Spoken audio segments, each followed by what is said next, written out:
Essa é a cerveja mais antiga do mundo. Para fazer, nós temos que voltar a 6.000 anos atrás, no fim da Idade da Pedra e o início da Idade do Bronze. Primeiro começaremos na terra. Procure uma que, quando úmida, fique pegajosa e plástica, cedendo facilmente ao movimento. Essa é a terra barrosa, que carrega nela argila e diversas impurezas do solo. Precisamos separá-los de uma maneira primitiva. Foi com esse objetivo que fiz um sistema capaz de recolher a parte da terra que permanece em suspensão na água por mais tempo. Basta adicionar bastante água na parte superior e observar o material escorrer à medida que a terra barrosa é pressionada. Basicamente, estamos separando os materiais suspensos, que são os filosilicatos. Em seguida, o material é recolhido na parte inferior e deixado para secar sobre uma bancada. Acabamos de isolar a argila do barro. Partimos agora para o segundo passo do processo, a construção dos objetos que serão utilizados para a produção da cerveja. O primeiro e mais robusto elemento é a ânfora, onde a cevada será fermentada. O recipiente é enorme e levou alguns dias para ser finalizado. Junto a ele precisamos de uma peneira de barro e outros materiais, todos escolhidos para replicar o mais fielmente possível as condições e técnicas daquela época. Apesar disso, faço uso de alguns poucos recursos modernos, como uma mesa extremamente plana e polida de quartzo. Mesmo com esse detalhe contemporâneo, estou comprometido em ser justo e autêntico do início ao fim nessa produção. Fiz alguns pratos, colheres, uma panela e outros utensílios, deixando secar por algumas semanas. Depois transferi as peças para um local mais fundo na terra, onde comecei o processo de queima. Durante a queima, o calor quebra os filosilicatos da argila, promovendo a formação de óxido de alumínio e dióxido de silício cristalino, que conferem a característica rochosa às peças. Além disso, ocorre a formação de mulita, um óxido misto de alumínio e silício que é responsável pela resistência e durabilidade final da cerâmica. Uma pena que a ânfora e outras peças se quebraram na queima, então tive que replicar várias vezes com objetos menores, até que finalmente consegui passar dessa parte com todos os utensílios necessários. Agora vamos para o terceiro passo, a receita. Começaremos no trigo. Podemos ver na espiga uma espécie de pacote, vários pacotinhos enfileirados. Ao remover e pressioná-lo, podemos retirar o grão de trigo. Precisamos de muito e de um pilão primitivo. Usei 2 pedras para isso. Vou triturar o trigo dessa maneira. Ao triturar, vamos ter a casca do grão e por dentro, como pó bem fino e branco, o endosperma, que você deve conhecer como farinha de trigo. Foi por isso que fizemos uma peneira de cerâmica. Ela vai separar pelo menos um pouco esses dois. Transfira então o material para essa peneira sobre um pratinho de cerâmica. E eu fico absolutamente assustado vendo que isso realmente deu certo. Pronto, acabamos de fazer farinha de trigo. Agora vamos adicionar um pouco de água e mexer bastante. Devemos tampar esse material e deixar fermentando por um dia. Eu peguei umas folhas dessa árvore aqui e tampei com a ajuda do peso da colher. E no dia seguinte a massa tinha crescido com algumas bolhas. Então eu retiro metade e descarto. Adiciono a mesma quantidade de farinha nova. Nós estamos cultivando o fermento para usar posteriormente. Isso deve ser feito por mais ou menos uma semana. E lá para o 7º dia o material já vai estar dobrando de tamanho em poucas horas. Essa é conhecida popularmente como massa azeda. Agora vamos polvilhar um pouco de cevada sobre ela. O material fermenta naturalmente sem a necessidade de adicionar fermentos especializados, pois já está repleto de cepas de micro-organismos desde a colheita. O ar também está cheio deles. Mas não se preocupe, isso é perfeitamente normal e faz parte do processo. Agora olha que legal, vou solvar um pouco dessa massa até misturar muito bem a cevada com a massa azeda, para novamente colocá-la para fermentar, e dessa vez por apenas um dia. Depois disso podemos então pegar essa massa e levá-la ao sol. Tem que deixar no sol rachando para secá-la rapidamente. E aí finalmente obtemos um material poroso e quebradiço. Pego então uma parte que ainda permaneceu inteira e levo na brasa. Devemos passar rapidamente esse material na brasa, só para dar uma leve tostada nesse pão. Nós acabamos de fazer o pão da Suméria, conhecido como bapir, que nada mais é do que possivelmente o fermento da cerveja. Passei então esse material para uma das jarras que fiz e partimos para a segunda parte da receita. Vamos fazer, torrar, moer e dissolver o malte. Separo então sobre uma superfície 2 partes de cevada e uma parte de trigo. Espalho bem e adiciono água. Tampo com as folhas folhas e vou umedecendo por 3 dias, até que o grão germine e forme o malte. Nesse processo ocorrem mudanças bioquímicas no grão. Algumas enzimas são ativadas e começam a quebrar os amidos, que são açúcares complexos presentes no grão, em açúcares menores, como o malte e a glicose. E agora sim, eles são facilmente fermentados pelas leveduras. O malte é torrado para desenvolver mais sabor e aroma na bebida. É incrível pensar que a cerveja que estamos fazendo segue os passos da antiga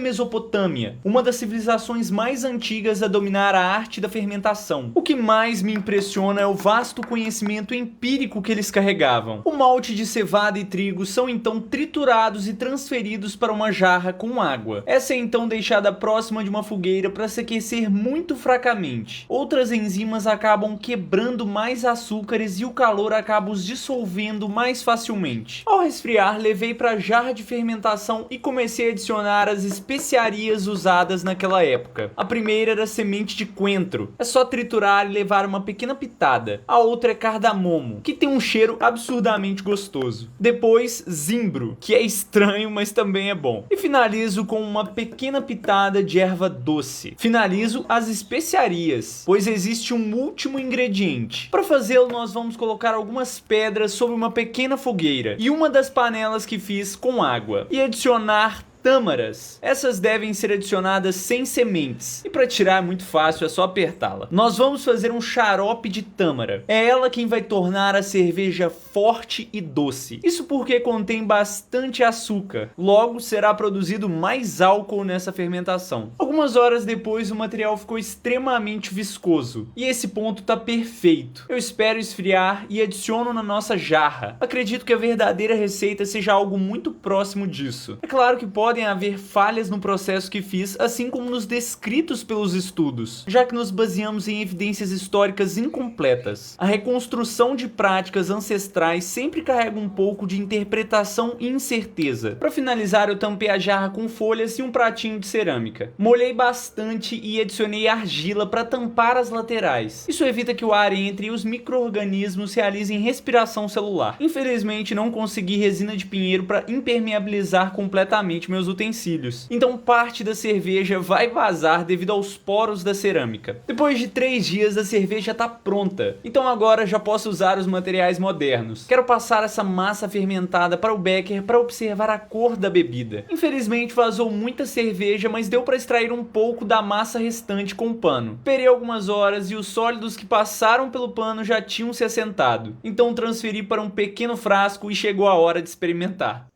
O cheiro é muito gostoso mesmo. O sabor era de cerveja quente sem gás com uva azeda. Horrível. Meu Deus. E o cheiro era azedo adocicado.